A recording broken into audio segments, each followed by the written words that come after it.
Hello students. तो अपन कल पढ़ रहे थे, अपना टॉपिक था इलेक्ट्रिक सेल और उसमें अपन ने लास्ट में एक रिलेशन निकाला था V equal to E minus I are.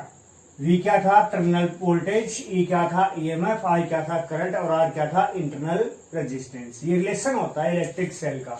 तो इलेक्ट्रिक सेल का जहां पर भी नाम आएगा उसके लिए अपन ये इक्वेशन यूज करेंगे। तो आज अपना जो टॉपिक है इलेक्ट्रिक सेल के लिए वो क्या है? यहाँ पे कॉम्बिनेशन ऑफ इलेक्ट्रिक सेल। क्या है यहाँ पे? टॉपिक का नाम है कॉम्बिनेशन ऑफ इलेक्ट्रिक सेल।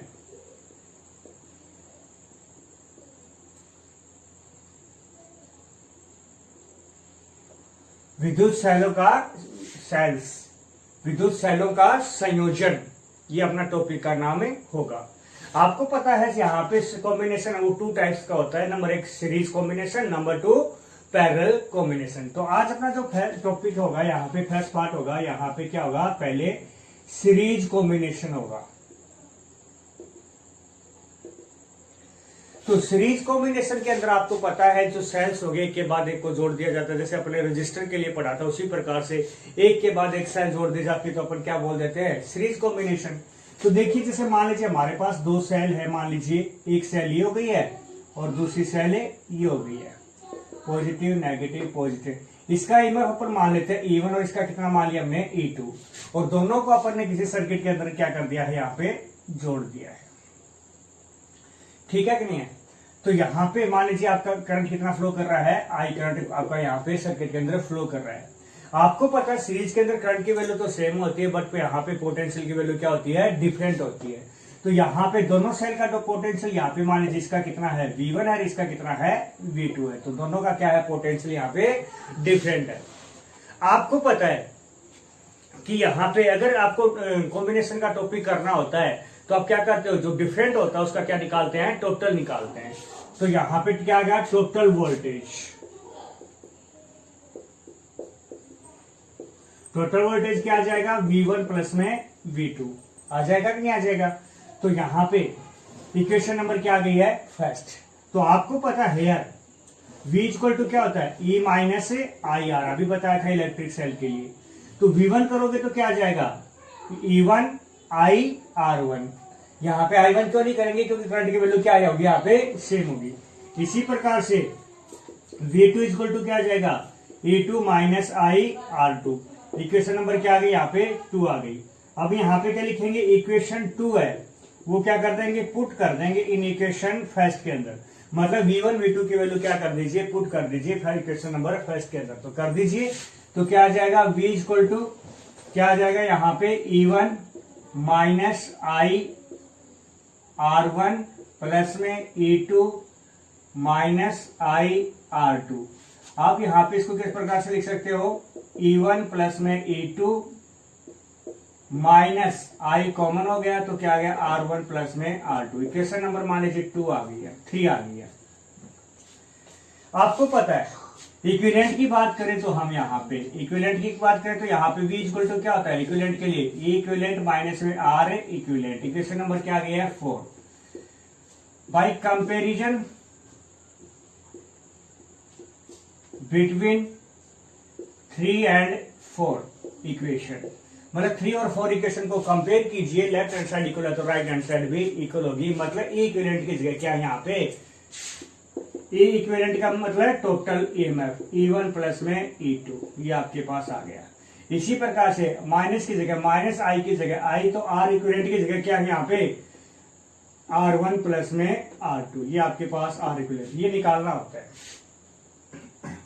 पर कई बार क्या पूछ लिया जाता है कि इलेक्ट्रिक करंट बताइए कितने सेल्स के लिए? n सेल्स के लिए। एक बात देखिए यहाँ पे अपन यहाँ पे बाई इक्वेशन 4 की बात करें, by equation 4 I equal to क्या आ जाएगा? I ये इधर आएगा तो क्या आ जाएगा? बाई इक्वेशन ये इधर आएगा, ये इधर आ जाएगा तो क्या आ जाएगा? E equivalent minus V upon में R इक्विवेलेंट आ गया आपके पास। ठीक है कि नहीं है? तो या फिर यहाँ पे आपके पास आ गया। इस प्रकार से अपन कर सकते हैं, या फिर V की जगह अपन क्या कर सकते हैं? IR लिख दीजिए। यहाँ पे मान लीजिए आपको क्या है? टोटल करंट क्या है? IR होता है। टोटल वोल्टेज क्या होता है? IR होता है। तो बाई इक्वेशन 4 इस प्रकार से भी आप कर सकते हो। IR equal to E equivalent minus में R इक्विवेलेंट। इधर I आई आर को लेके ये तो आई क्या हो गया, कॉमन हो गया, क्या बच गया आर प्लस में आर इक्विवेलेंट, उधर क्या बच गया आर इक्विवेलेंट। तो आई इक्वल टू क्या गया ई इक्विवेलेंट अपॉन में आर प्लस में आर इक्विवेलेंट। ये आई की वैल्यू, आई का फॉर्मूला है। मतलब करंट की वैल्यू कई बार पूछ ली जाती है, अगर पूछे तो ही बताना ये। और ये कितने सेल्स के लिए 4, यहाँ पे 4 n सेल्स के लिए, कितने के लिए n सेल्स के लिए।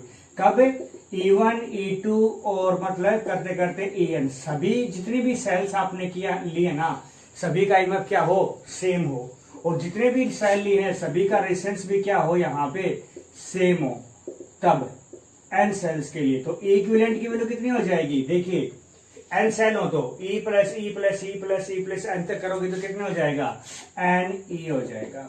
और R इक्विवेलेंट इक्वल टू क्या हो जाएगा R प्लस में R प्लस में R प्लस में क्या हो जाएगा n R हो जाएगा। इसलिए I इक्वल टू क्या आ जाएगा इक्विवेलेंट की वैल्यू n e अपॉन में R प्लस में n R, n कॉमन कर दीजिए तो क्या आ जाएगा आपके पास यहाँ पे n e, n कॉमन करोगे तो क्या आ जाएगा R बाई n प्लस में R, तो n से n कट गया, क्या बच गया e अपॉन में R बाई n प्लस में R। आपके पास किसकी वैल्यू आ गई है I की वैल्यू आ गई है। इस प्रकार से आपसे I की वैल्यू पूछी जा सकती है कितने सेल्स के लिए n सेल्स के लिए, कहे तो ही बताना, अदरवाइज यहां तक आपको करना होगा।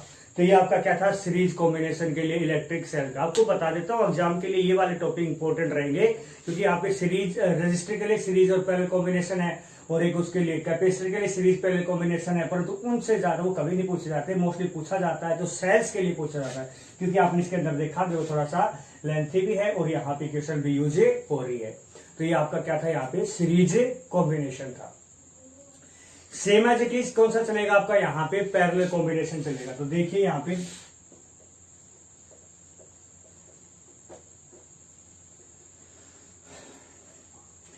ये अपन ने जो किया है सीरीज कॉम्बिनेशन में श्रेणी क्रम संयोजन था, अभी अपन करेंगे पैरेलल कॉम्बिनेशन मतलब समांतर क्रम संयोजन।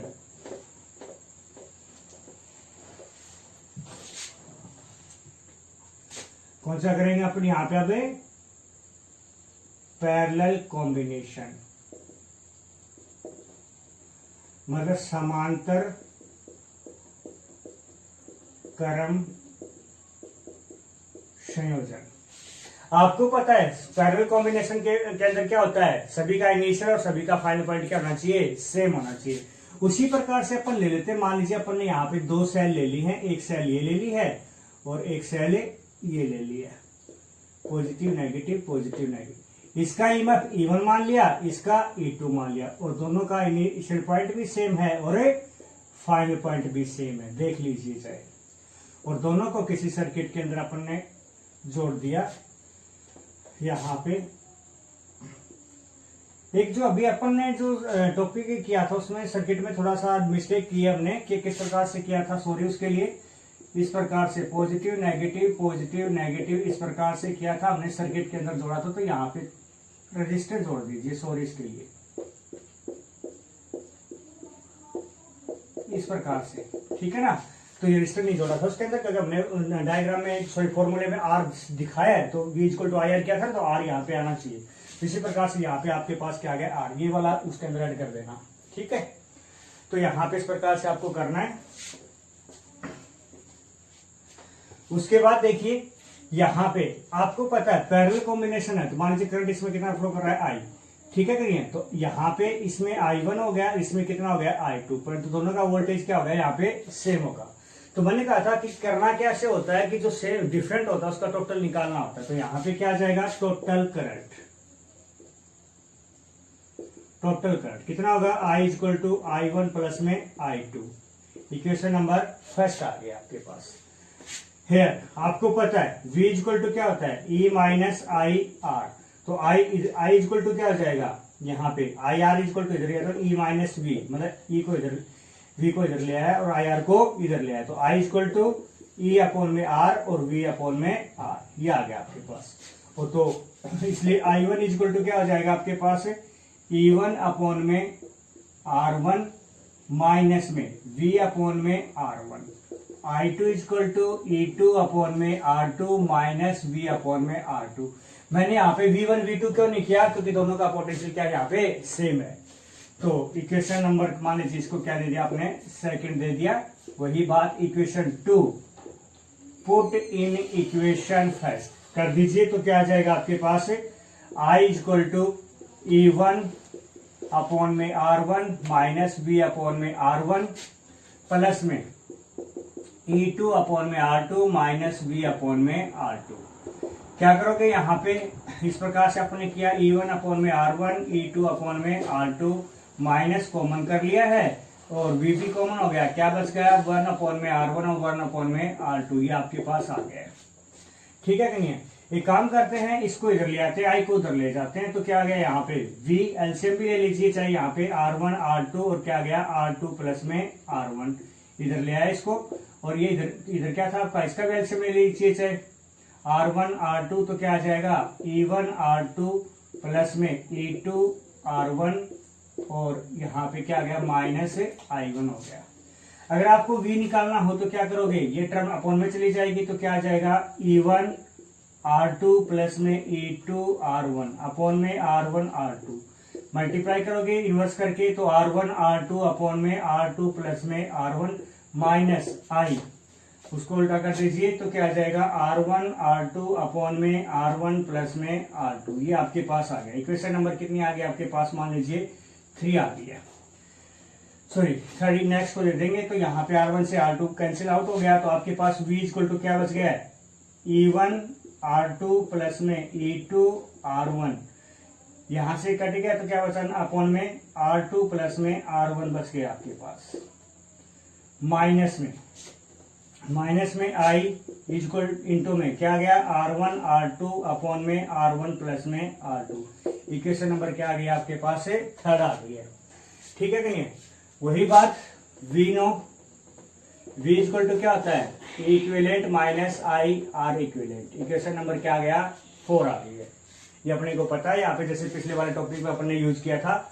तो यहाँ पे क्या करेंगे, बाय इक्वेशन 3 एंड 4 कंपेयर कीजिए। इक्विवेलेंट की जगह क्या है आपके पास, यहाँ पे क्या है, यहाँ पे E1 R2 प्लस में E2 R1 अपॉन में R2 प्लस में R1, तो क्या है यहाँ पे E2 R1 प्लस सॉरी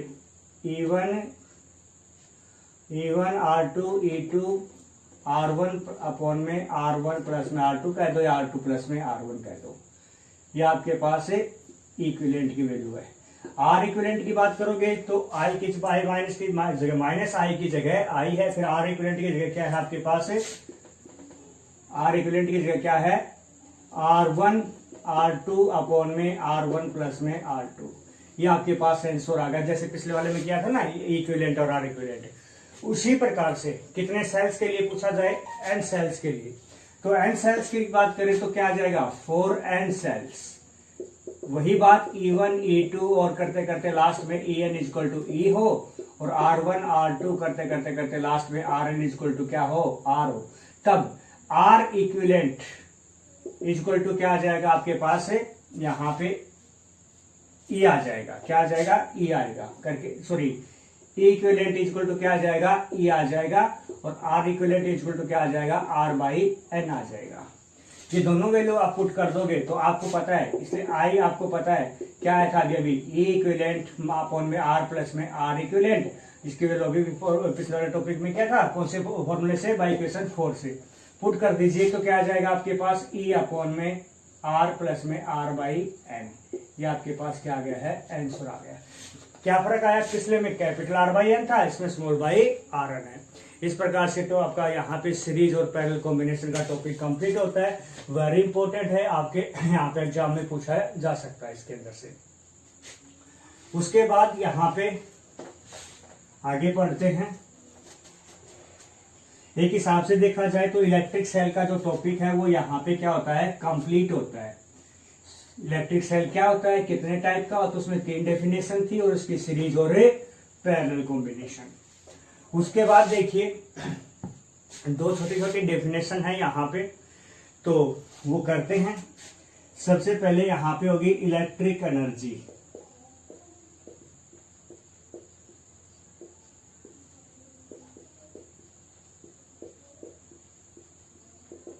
विद्युत ऊर्जा। तो यहाँ पे इलेक्ट्रिक एनर्जी क्या होती है कि कह रहा कि कोई इलेक्ट्रिक सर्किट है और उसके अंदर इलेक्ट्रिक करंट को मेंटेन रखने के लिए जो इलेक्ट्रिक पोटेंशियल के द्वारा जितना वर्कडन किया जाता है उस वर्कडन को ही हम क्या बोल देते हैं, या जितने वर्कडन की रिक्वायरमेंट होती है उस वर्कडन को हम क्या बोल देते हैं, यहाँ पे इलेक्ट्रिक एनर्जी बोलते हैं। तो यहाँ पे क्या लिखेंगे, the work done is required for maintain the electric current in the circuit electric circuit is called electric energy. मतलब विद्युत विभव के द्वारा किसी परिपथ में विद्युत धारा को बनाए रखने के लिए आवश्यक कार्य को विद्युत ऊर्जा कहते हैं। तो यहाँ पे एक प्रकार से हम देख रहे हैं कि यहाँ पे क्यों ना अपन क्या निकाल दें, वर्क ही निकाल दें, तो वर्क ही क्या आ जाएगा आपके पास, एनर्जी आ जाएगी। ठीक है कि नहीं है। तो आपको पता है वर्क आपको पता है यहाँ पे वर्क का फॉर्मूला क्या आता है, वैसे पावर इक्वल टू क्या होता है, dw/dt होता है कि नहीं होता है। तो यहाँ पे P इक्वल टू क्या होता है, यहाँ पे VI, या अपन सीधा भी कर सकते हैं, आप यूं कर दीजिए ना कि यहाँ पे dw इक्वल टू क्या होता है, V इंटू में Q। तो जैसे मान लीजिए आपको V पोटेंशियल क्या किसके लिए, dq के लिए, कितने चार्ज के लिए, dq के लिए, कौन से फॉर्मूले से कैसे वो न्यूमेरिकल के हिसाब से आपका यूज हो जाएगा। तो ये आपका क्या होगा, वर्कडन। यही क्या होती है आपके पास एनर्जी होती है। मान लीजिए du से डिनोट कर लिया मैंने यहाँ पे, ठीक है कि नहीं है। तो क्या आ जाएगा यहाँ पे du equal to V dq, आपको पता है I इक्वल टू क्या होता है, dq/dt। तो dq इक्वल टू क्या है यहाँ पे, I dt। तो यहाँ पे क्या आ गया, I dt आ गया। और V इक्वल टू क्या होता है, अकॉर्डिंग टू ओम्स लॉ क्या होता है, V इक्वल टू क्या होता है, IR। तो इसलिए du इक्वल टू क्या आ गया आपके पास, V की जगह IR और I और dt। तो क्या आ जाएगा यहाँ पे, du equal to I²R dt। ये आपके पास क्या आ गया है, इलेक्ट्रिक एनर्जी आ गई है। ठीक है कि नहीं है। तो यहाँ पे इसकी यूनिट क्या होती है, जूल होती है। क्या होती है, जूल। ठीक है कि नहीं है। तो यहाँ पे कई बार आपसे पूछ लिया जाता है कि चलो उसके बाद आते हैं, उसके बाद में यहाँ पे आता है electric power. Next topic,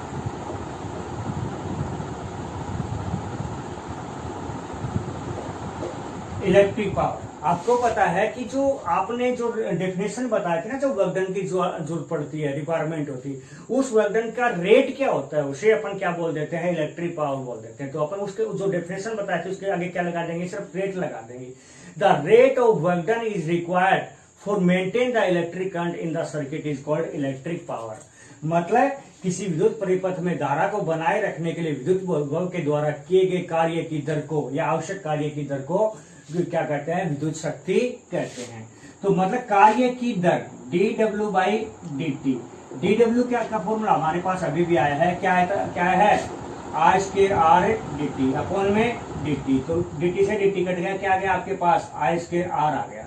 I equal to क्या होता है, here I equal to V upon में R। तो क्या आ जाएगा, P equal to V² upon में R² इंटू में R से R कैंसिल आउट हो गया, तो क्या आ गया, V² अपॉन में R आ गया। ठीक है कि नहीं है। V इक्वल टू क्या होता है, यहाँ पे R इक्वल टू क्या होता है, V अपॉन में I भी होता है। R equal to V upon में I, R कर दोगे तो क्या आ जाएगा, अब V² अपॉन में R, इन R की वैल्यू क्या आ गई, V अपॉन में I V से V कट गया, तो P इक्वल टू क्या आ गया आपके पास, VI। ये आपके हिसाब से ये सारे फॉर्मूले हैं पावर के, जो न्यूमेरिकल्स में है उसके हिसाब से आप यहाँ पे कर सकते हो। ठीक है कि नहीं है। तो इसकी यूनिट क्या होती है, वाट होती है। क्या होती है, वाट, जिसको अपन किसे नोट करते हैं, W से करते हैं। ठीक है कि नहीं है। उसके बाद कई बार आपसे पूछ लिया जाता है कि 1 किलोवाट आवर के अंदर कितने जूल इलेक्ट्रिक एनर्जी होती है। तो 1 kilowatt hour, 1 kilowatt hour, 1 kilo को हटाते हैं तो क्या लगता है, 10⁻³ वाट। वाट आपने देखा कि वाट क्या होती है, W अपॉन में T, मतलब जूल पर सेकंड होते हैं। वाट की जगह क्या लिखते हो अपन, जूल पर सेकंड। और हावर को सेकंड में बनाते हैं तो कितने आते हैं, 3600 सेकंड आते हैं। तो सेकंड से सेकंड कट गया, आपके पास क्या बचा, 36, 2 पावर योग 10⁵ तो मतलब क्या आ गया, 3.6 इंटू में 10⁻6 जूल। तो 1 किलोवाट आवर की जगह क्या लिख सकते हो, 3.6 इंटू में 10⁻6 जूल आ गया। बाकी कल करते हैं। Okay students.